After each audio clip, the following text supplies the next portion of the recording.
Bible, cell phone, వీళ్ళిద్దరూ కూడా నాకు బోధించబోతున్నారు.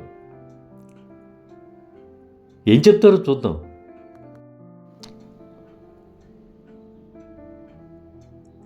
ఏదో మెసేజ్ వచ్చింది. ఈ మెసేజ్ 7 పంపితే దీవెనలు వస్తాయి. నిజమా? బైబిల్ ఏం చెప్తుందో చూద్దాం. ప్రభువా, ఈ మాట, ఈ విషయం బైబిల్లో ఎక్కడుంది ప్రభువా? సెల్ ఫోన్ పక్కన పెట్టి బైబిల్ చూస్తాను ఇప్పుడు. తెస్సలోనికీయులకు రాసిన మొదటి పత్రిక 5వ అధ్యాయం 21వ వచనం కదా తండ్రి. సమస్తమును పరీక్షించి మేలైన దానిని చేపట్టుడి.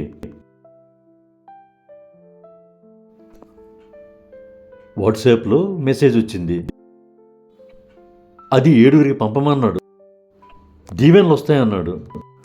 బైబిల్ ఏం చెప్తుందంటే సమస్తమును పరీక్షించి మేలైన దానిని చేపట్టుడే అంటుంది.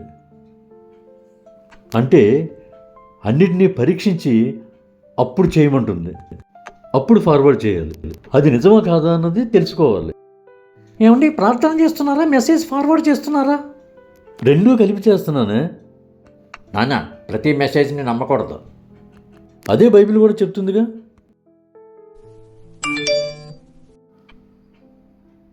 ఏదో మెసేజ్ వచ్చినట్టుంది. ఈ మెసేజ్ చదివితే ఆలోచన శక్తి తగ్గిపోతుంది. ఇలాంటి మెసేజ్లు చదివితే ఆలోచన శక్తి తగ్గిపోతుందా? అందుకే నా బైబిల్ ఎంత చదివినా అర్థం కావడం లేదు. నా ఆలోచన శక్తి తగ్గిపోయిందా? వాట్సాప్ మెసేజ్ల కంటే దేవుని వాక్యానికే పవర్ ఉంది. కాబట్టి మెసేజ్లన్నీ ఆలోచించకుండా ఫార్వర్డ్ చేయడం కంటే, వచ్చిన మెసేజ్లన్నీ చూసి నమ్మడం కంటే దేవుని వాక్యాన్ని నమ్ముకోవడం మేలు. ప్రభువా, మంచి వాక్యము ద్వారా నాతో మాట్లాడండి తండ్రి. హెబ్రీయులకు రాసిన పత్రిక 4వ అధ్యాయం 12వ వచనం. ఎందుకనగా దేవుని వాక్యము సజీవమై బలము కలదై 2 అంచులు గల ఎటువంటి ఖడ్గము కంటేను. ఎంత చక్కని మాట చెప్పావు ప్రభువా.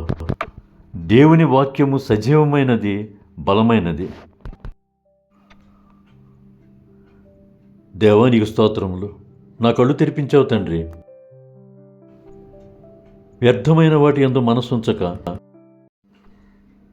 ప్రభువా, వాక్యానుసారముగా నడుచుకోవడం మాకు నేర్పించావు తండ్రి. నీకు స్తోత్రములు ప్రభువా. దేవా, నీకు స్తోత్రములు.